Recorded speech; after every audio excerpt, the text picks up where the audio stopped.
King of Table 11. For the number one left arm on the planet, Artyom Morozov, Ivan Matyushenko.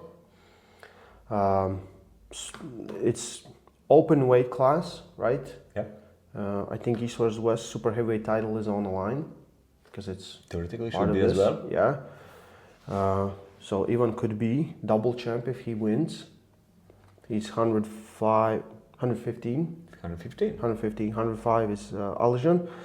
So I'm just thinking about this match, and we already discussed it. So if you look at Artyom Morozov, he had some health issues, but his last big win was versus Alex Kurdecha. Great match. Left arm. Left arm. This is left arm match, Yeah. right?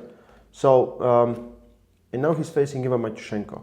I'm trying to find. I think Ivan is great, but right now I don't know if they're at the same level. Just looking at this, so Ivan is 115 kilo puller. He first faced David Arabuli, that was on left arm. Right arm he faced Kamil, and then he faced on left Reno.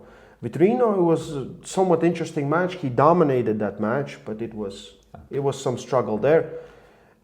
And from that, he's facing Artyom Morozov. So for me, like I see Artyom as a clear favorite, just because look at his resume. I think 8 victories on left arm since he's been pulling.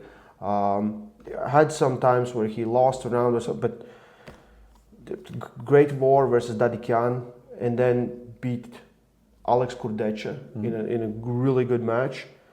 Ivan is dangerous because he pulls great inside hook, but I'm thinking, is the strength gap close? What do you think? When we talked about all previous fights for Ivan, every time we said like, okay, Ivan is clear favorite.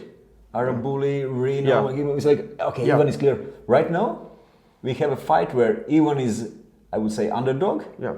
But I don't think that it's so one-sided. It's still, Ivan is dangerous. We don't know. So I want to see where is that level, and probably that's why this fight is happening. Definitely. Many people. Yeah. That's how he was winning against those guys. Makes many arm wrestler like experts and fans to think like, where is that level? Right now we will see. And Ivan's, of course, biggest weapon is his first one good move, I would say one touch arm wrestling when he can get inside and. In my understanding, in a long fight, it will be very hard for Ivan to beat Morozov, and that's what I think. Yeah. But if we talk about this first touch, it's very impressive. Yeah. And you said you don't know where to compare. I can say like we had fight Dadikyan Morozov. Mm-hmm. Every time Dadikyan was able to get inside.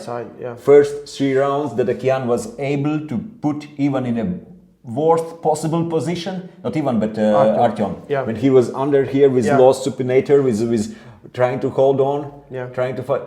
That's exactly very similar what Ivan is doing, what Matyushenko is doing.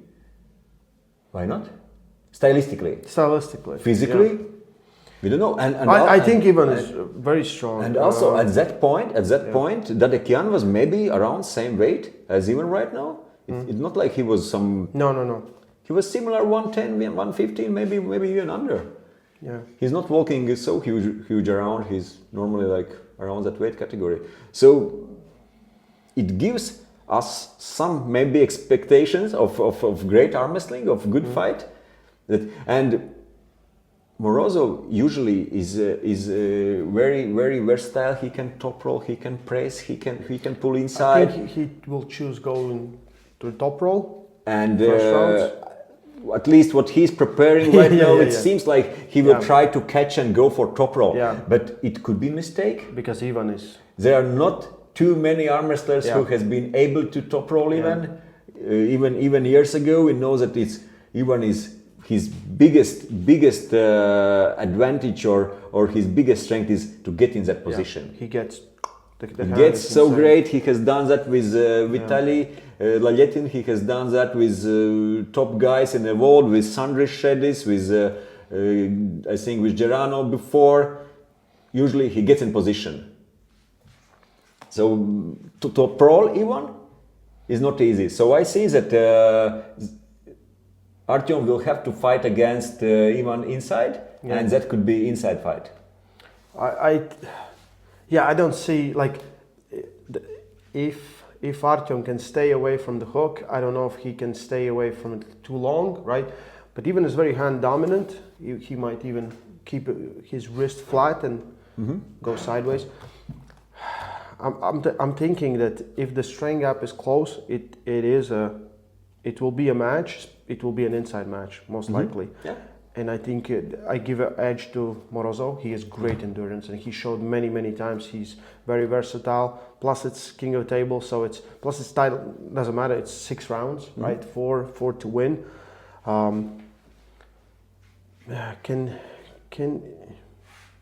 I'm just thinking, where is the strength gap? In my mind, I'm trying to figure out where the strength gap is, because there wasn't a lot of things we could measure it. You know what I mean? Yeah.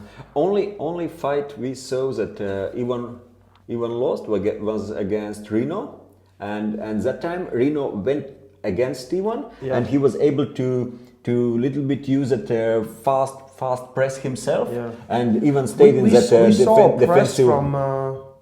From Morozov versus Corday. And he was in this defensive biceps position where he had to hold. He's really effective when he can curl around or even sometimes not so much supinated. He goes over with very good wrist. So if you are here and he just take your rotator away and then goes to side fast and through your pronator and side. But when Reno was able to put him in this defensive biceps position when Matyushenko had to hold in defensive position. He was not so, at least in that fight. Maybe he relaxed, maybe I don't know. He was winning already first 2 rounds and maybe he relaxed, but still. I think like you're facing Ivan Matyushenko, so you know what the guy's gonna do, right?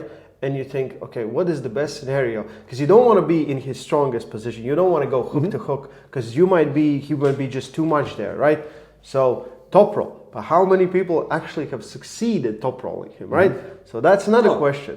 It is possible. It is possible. Everyone is beatable. Everyone, and you know what I mean. Like if you go through scenarios, like where do I should focus on my training and what should I do on table, and then the press, right? Okay, maybe some success with the press, but that's also dangerous because you also might be, the best thing that beats press is a hook, right? Is quickly hook. Good part for Artyom about all that is that he can pull in all those styles. And of course, he is very good top roller. And in his place, I would choose as well to try my top roll in some point. Yeah. So and maybe even to start with that. Yeah. But the danger is that you can stay in that position. Yes. You go for top roll and you're really like open biceps defensive position. Yeah. And can you hold Matyushenko in that position? I don't know. Yeah. I don't know. We will see. We will see that in Dubai. Yeah. Okay, you convinced me. It's an amazing match. No, I was just thinking, like, because I really don't know. Like, the more information we have between athletes, we kind of have measuring stick, and you can kind of figure out what will be advantages, disadvantages. And I see if Ivan comes in, probably like most likely he's going to be heavier than usual, right? Yeah, should be. And he can get in. Should be. Great match. Yeah. I hope to see something similar like Dadakian Morozov. I hope to see something similar. Yeah, I see it. Will it happen like that? We don't know. Yeah, because that surprised me. I thought Morozov will be too much everywhere, and he was just this lucky, right? He was this lucky, and still, like if I'm correct, like 8 wins on left arm. Wasn't it draw with Dadakian? There's no draws. There was no draws. I think it was in that fight. First 3 rounds was one that again. It didn't come out to pull the last one, but could be. Yeah. I think this is the main event. It should be. This is the main event for the number 1 left arm on the planet. And we have on the same card we have Vitaly and Kamil. That's also right about that alley, and most likely one of the future matchups, because. Most likely, if Vitaly loses, it's hard to put him against any of those guys that win. But if Vitaly wins, I think he's. It's similar for both of them. It's similar for both of them. I think so. Yeah. And then there's of course Alijan. Which, I would put him against all of those guys. And I'm not saying he's favorite against all of those guys, but I want to see that. King of the Table 11 live on pay-per-view. Link is in description on Core Sports. Stay strong and love arm wrestling.